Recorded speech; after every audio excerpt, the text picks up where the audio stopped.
Hi, guys. Welcome back. All right. So, first off, we need to get into today's tarot topic for January the 20th. And I'm also going to do the 21st in this video. As you guys know, January 19th, we had huge solar flare, geomagnetic storm, northern lights being visible in areas not typically visible.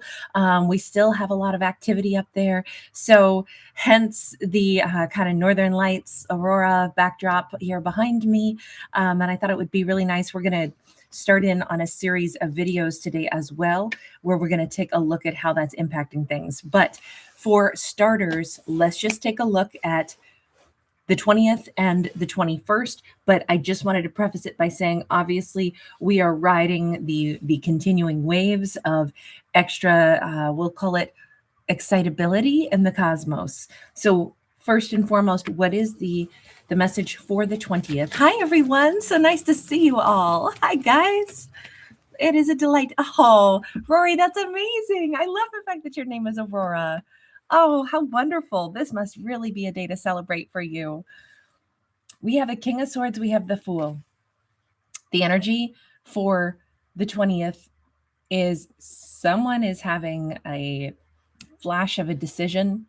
We may have a Libra, Gemini, or Aquarius, or it could simply be that someone is in their head and their mind is very clear. They know with their thoughts that it's time to take an action. And with that Fool here, the Fool, does represent Aries energy. You notice he's over here on the moon, but that would indicate somebody who's been quite remote, someone who has been mulling over things at a hidden distance, or even that there's been something deep within himself. It's the only card I've ever seen where the Fool is on the moon, is off planet, is standing on their own subconscious.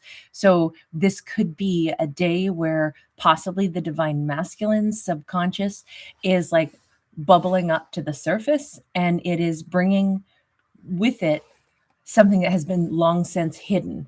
And I will say, the way we'll start looking at all the zodiacs today later, which I would like to get through all the zodiacs today if that's possible. I'm going to aim for it. I don't know if I'll get every single zodiac done, but I'm going to really try because this is such an exciting time.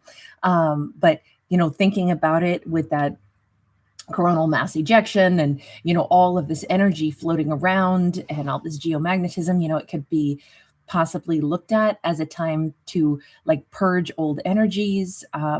It could be looked at as a time where consciousness is shifting. There's energy upgrades or awakenings happening. And so for the 20th, we're gonna settle on into the idea that there is a thought process within a divine masculine, and it is bringing up things that have been long since hidden. And you notice he's holding the rose here.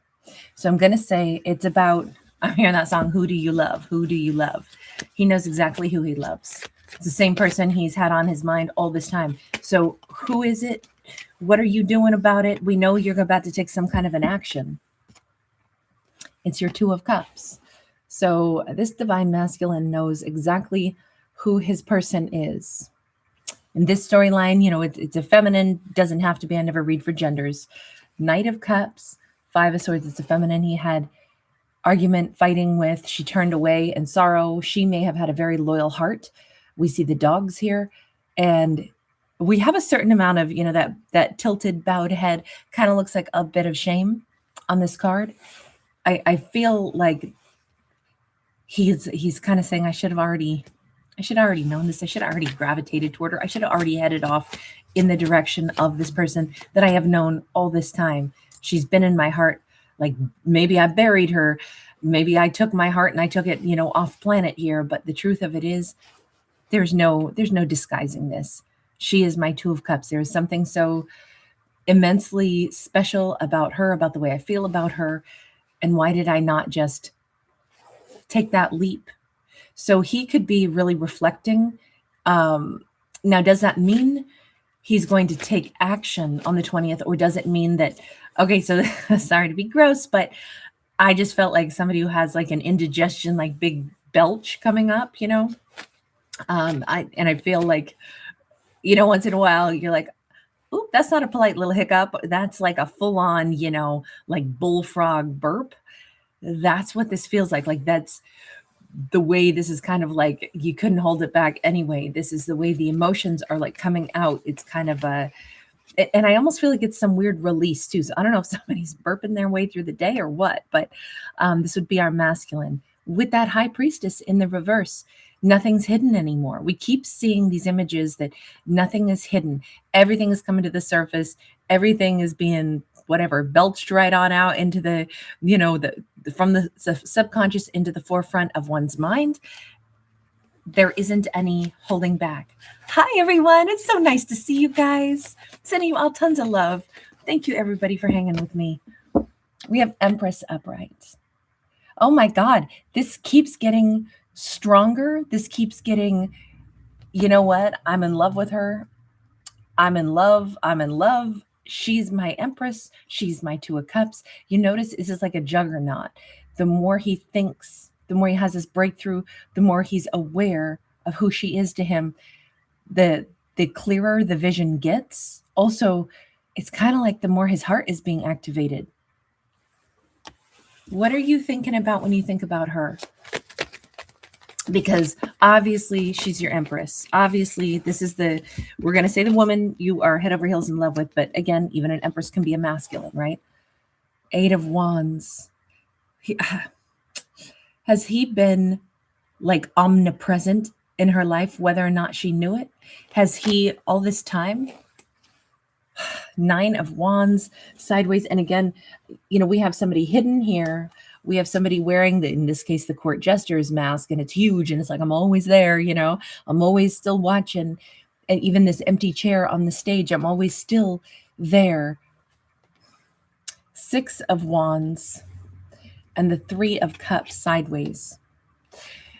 How he's thinking about her is a combination of, I lied all this time to myself. I acted like I didn't want to come toward her. I acted like I didn't want this. But what a joke. Of course I really want this. I always did. Why have I been wearing this jester's mask, all this time? Acting like, I don't know if for a while he tried to tell himself that, she had exited and maybe she had some wounds and she needed, her space or something like that. He's saying she didn't need any space. Honestly, we got the cheetah riding on top of her head.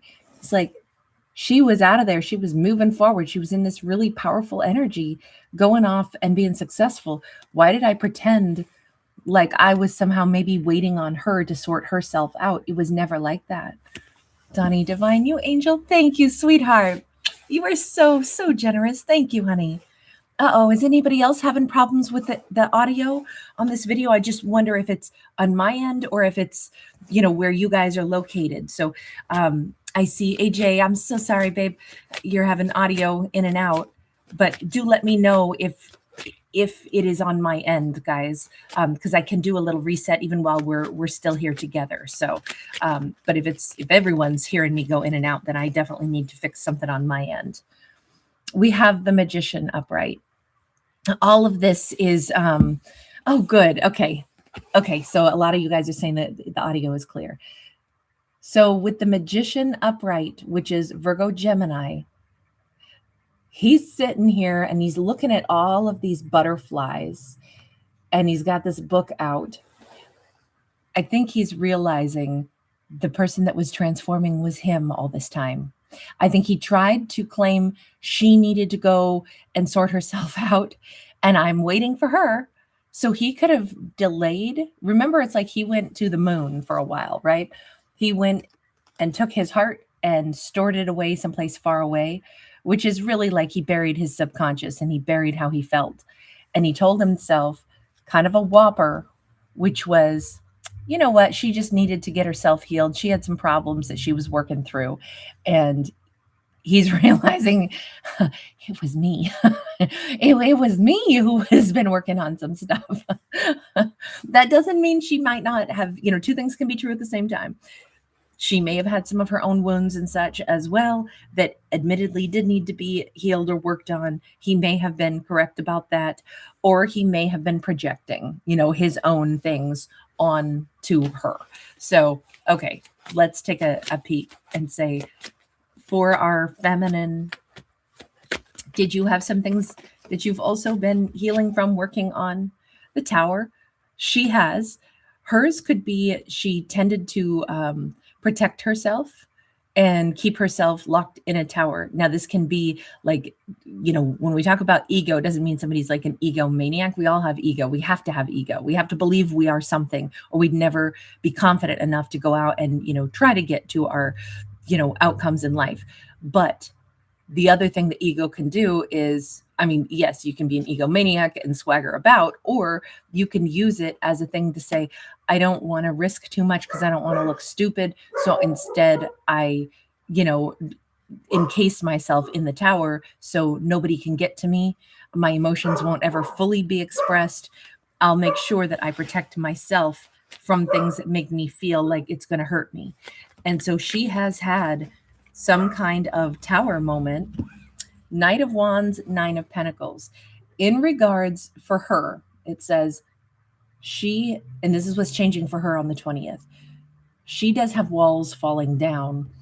And I think it is in regards to maybe she felt or allowed herself to imagine that if somebody wanted to come into her life and get some good loving from her, that it was like a disrespect, like, you're not good enough for me to stay with. I just want one night. What happens in the dark, we don't have to admit in the day. I almost feel like there was some kind of expectation that she set herself up for in her mind to say, no one's ever really going to stay with me. I have people that will rush in to my life, but then they don't stick around. And I think it was knocking her self-confidence, when in fact, number one, it should have been the reverse, as far as like, dude, you were super attractive to them, which is why they wanted a chance to touch your sexiness in the first place. You should never be lowering yourself just because somebody doesn't have staying power to remain and offer, a huge romantic storyline. It does not mean that somehow now you should feel insulted. Other people have their trips and their falls and in their confidence. But I think because we're seeing the difference between, player energy, people that come in but don't stay, and then her actually being grounded and feeling single and empowered.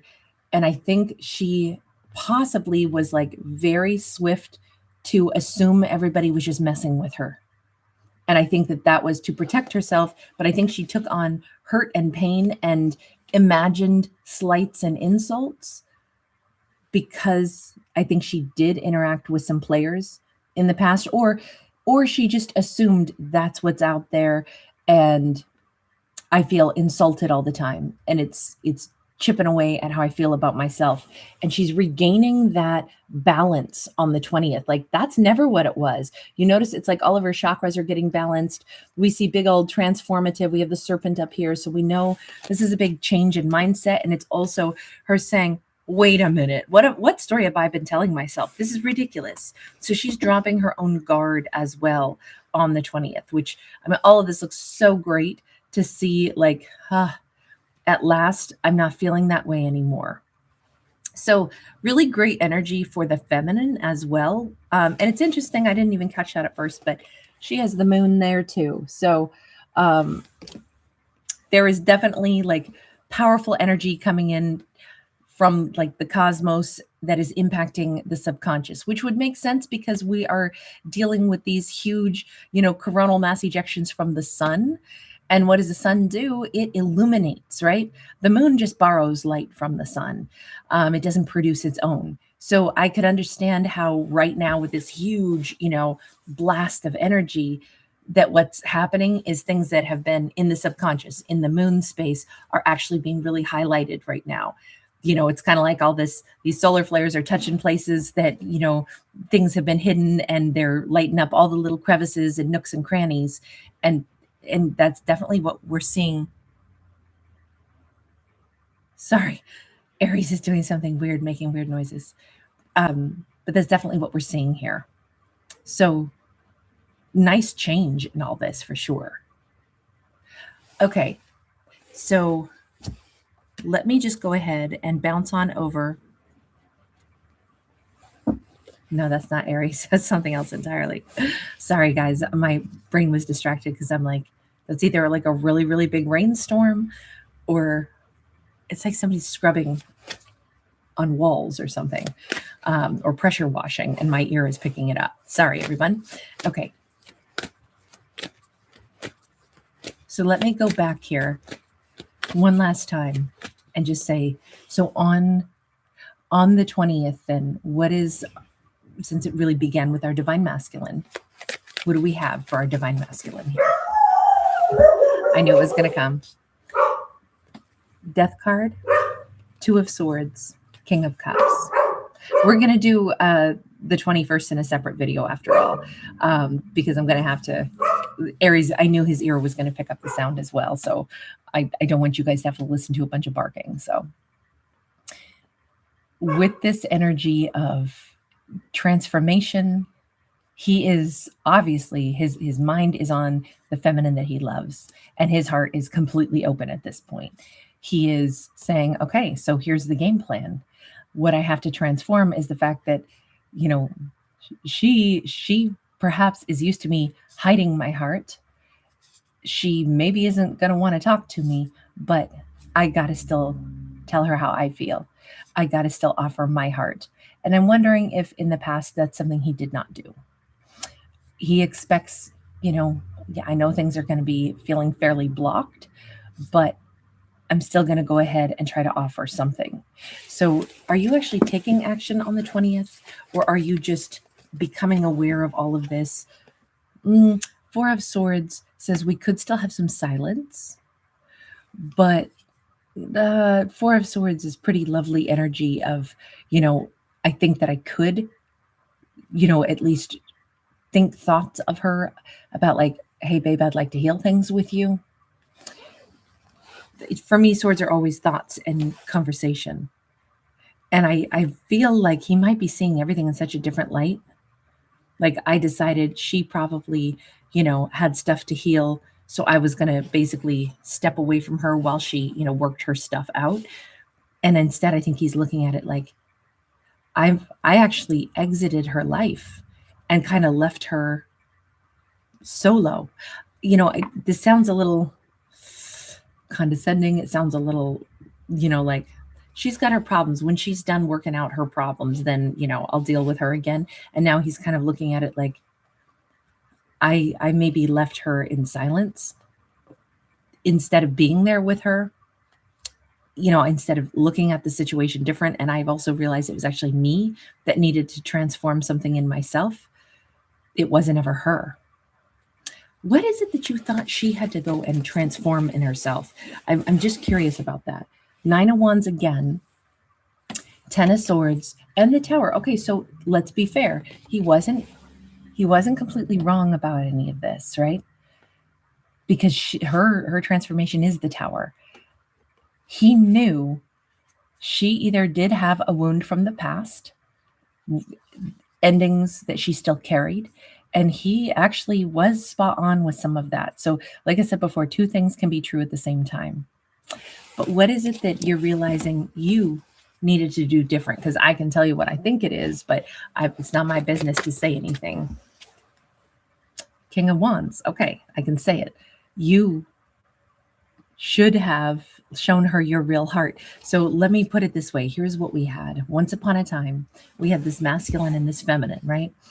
And his issue, if we want to call it that, I'm not trying to tell people that they have issues, even our fictional characters, but for lack of better vocabulary, his issue was he was real good at always taking his heart and keeping it somewhere buried. So he wouldn't show anybody his heart, especially not if you're super, super cerebral as that King of Swords. You take your heart and you keep it somewhere on the moon. You keep the way you feel in your subconscious. You won't show it. You won't give your love to someone, even if you love them. That's his issue, right? Her issue was, I always feel like I get played. I feel like I need to protect myself from people that are going to cheat on me or be with me for a short period of time and then leave again. So hers could have been an abandonment issue that she, tried to kind of like protect herself from. So she may have been unwilling to actually feel very safe, or she may have always assumed nothing's going to last. And that was kind of her issue. So it's pretty much the most doomed connection, because the very thing she would most need is the very thing he most hides. Yet there was love here. And maybe this is even why these two are a Two of Cups, because I got what you need.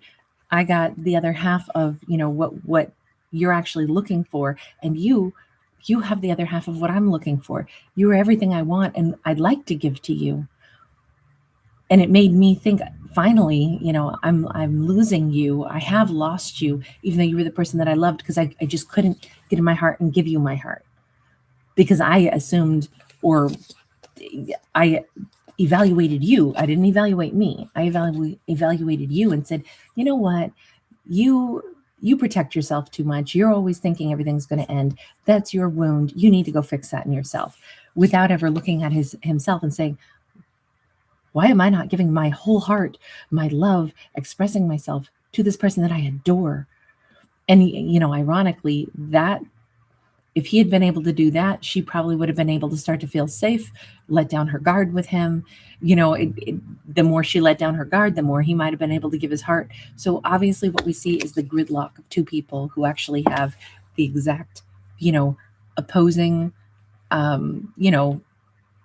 heart-centered issues, but the things that they can definitely both fix after all. And that's what's being brought to the surface for the 20th. It's actually kind of a great message on that one, because I think that we maybe took too long to get to a very simple concept, but I can't help it because I never know what stories are going to come out. But I do think that has like a lot of merit, So I don't think that there's conversation exactly happening on the 20th. I just feel like mind blown, like, oh my God, I get it. I understand now what had happened. Okay, now before I forget, let me go to a quick little message for someone whose birthday would be on the 20th, okay? We have the World, we have synchronicity, and we have the Lovers. That's a really beautiful message. It's a great day or a great year to change how we look at love, to embrace those magical moments, because there's a lot of magic in this world, and we do tend to find what we're looking for sometimes just when we need it. We come across the people that we love, and if we are open to it and say, oh, how exciting is this?